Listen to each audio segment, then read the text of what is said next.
Many people imagine Satan as trapped in hell, ruling over demons in a kingdom of fire. But the Bible gives a completely different picture. In Job 1 verse 7, God asks Satan, "Where have you come from?" Satan answered, "From roaming throughout the earth, going back and forth on it." This is critical. Satan is not confined. He is moving freely on the earth. He is described as one who roams, meaning he is active, searching, observing. This is confirmed again in the New Testament. In 1 Peter 5 verse 8, "Be sober, be vigilant, because your adversary the devil walks about like a roaring lion, seeking whom he may devour." Notice the wording. Walks about, seeking, devour. This is not a passive enemy. This is a hunter. The Bible does not place Satan in hell right now. Instead, it shows him operating within the world system. Even Jesus acknowledged this. In John 12 verse 31, Jesus calls Satan the ruler of this world. And in 2 Corinthians 4 verse 4, the God of this age has blinded the minds of unbelievers. So where is the devil? Not in hell, not inactive. But there is something even more shocking. Satan doesn't just move randomly. He targets. He studies. He waits. Just like a lion in the wild, he looks for weakness. That means this isn't just theology. This is personal. Because if Satan is roaming, then the real question becomes, is he closer than people think? One of the biggest misconceptions is this: the devil is in hell right now.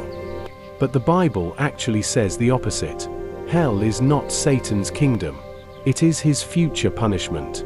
In Revelation 20 verse 10, it says, "The devil was cast into the lake of fire, and will be tormented day and night forever." Notice the word, will be. This is future. That means Satan is not yet there. So where does he operate from? The Bible gives another clue in Ephesians 2 verse 2. "The prince of the power of the air, the spirit who now works in the sons of disobedience." This reveals something deeper. Satan's influence is not limited to physical location. It operates in the unseen realm. The air here represents the spiritual atmosphere, a realm that overlaps with our world. That's why his influence feels invisible, yet powerful. And this connects with another powerful moment in Scripture. In Luke 4 verses 5 to 6, Satan shows Jesus all the kingdoms of the world and says, "All this authority I will give you, for it has been delivered to me." This reveals something shocking. Satan has temporary influence over the systems of the world. Not ultimate power, but influence. That's why corruption spreads. Truth is often resisted. Not because God is absent, but because there is a spiritual battle happening. But here's the part many people miss. Satan's greatest weapon is not force. It is deception. In Revelation 12 verse 9, he is called the one who deceives the whole world. So while people look for the devil in a physical place, he operates through influence, lies, and spiritual blindness. And that leads to a deeper question.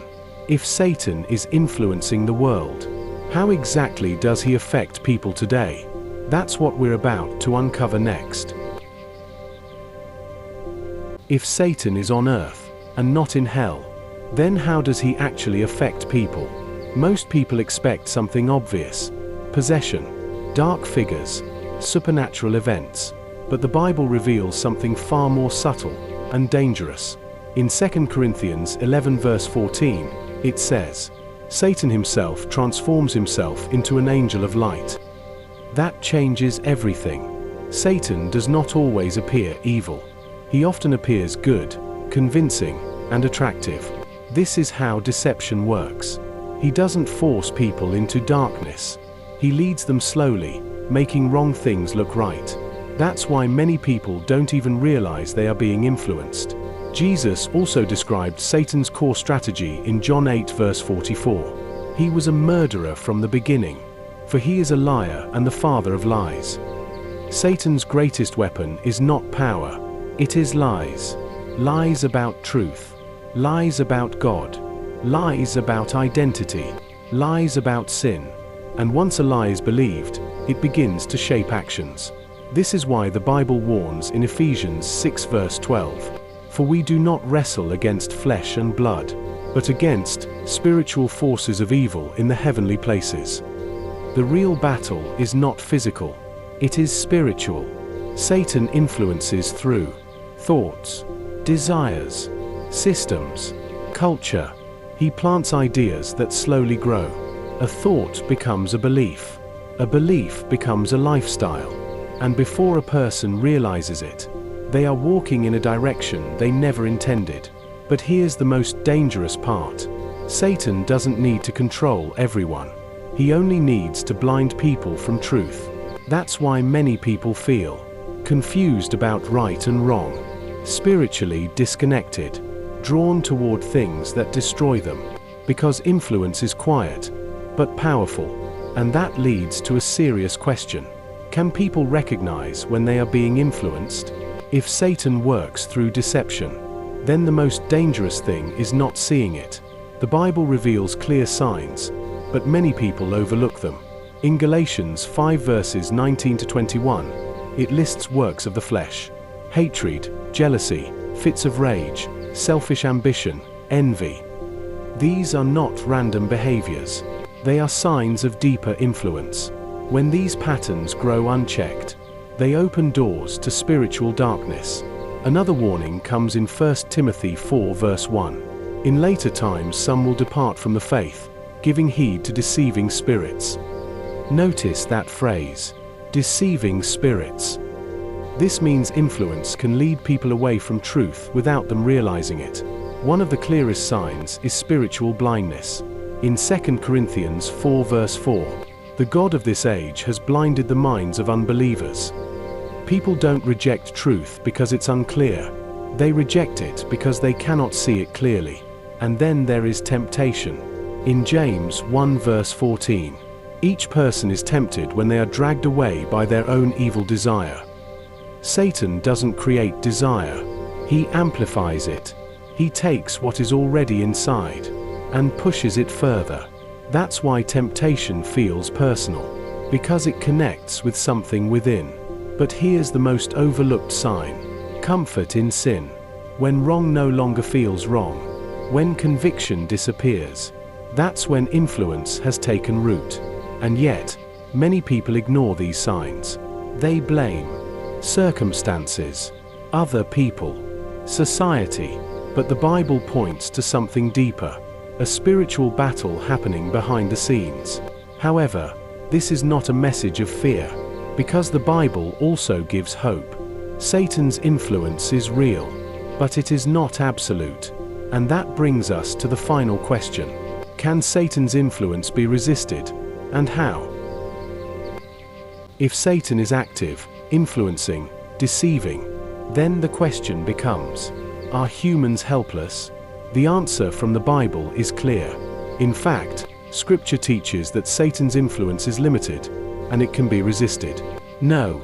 In James 4 verse 7, it says, "Submit yourselves therefore to God. Resist the devil, and he will flee from you." Notice that. He will flee. Not he might, not he could. He will. This reveals something powerful. Satan is not all-powerful. He cannot dominate a life that is submitted to God. But resistance is not passive. It requires awareness, discipline, and spiritual strength. That's why Ephesians 6 verse 11 says, "Put on the whole armor of God, that you may be able to stand against the schemes of the devil." The Bible describes this like a battle, not physical weapons. Spiritual armor, truth, righteousness, faith, salvation, the Word of God. Why? Because Satan attacks the mind and spirit, and the armor protects those areas. Another key truth is found in 1 John 4 verse 4. "Greater is he that is in you than he that is in the world." This changes everything. Satan may be active, but God's power is greater. And this is where many people misunderstand. They focus too much on the devil, instead of understanding their authority. Even Jesus, when tempted by Satan in Matthew 4 verses 1 to 11, did not argue or panic. He responded with Scripture. It is written. That is the strategy. Truth defeats deception. So resisting Satan is not about fear. It's about standing in truth. And here's the key teaching. Satan gains ground through ignorance and compromise, but he loses power through truth and obedience. That means every person has a choice: to be influenced or to stand firm. And this leads to the final and most important truth. What is Satan's ultimate end? After everything, his influence, deception, and activity on earth, what is Satan's end?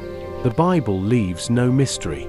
In Revelation 20 verse 10, it declares, "The devil was cast into the lake of fire, and will be tormented day and night forever and ever."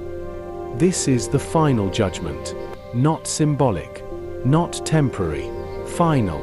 This means Satan's power is temporary.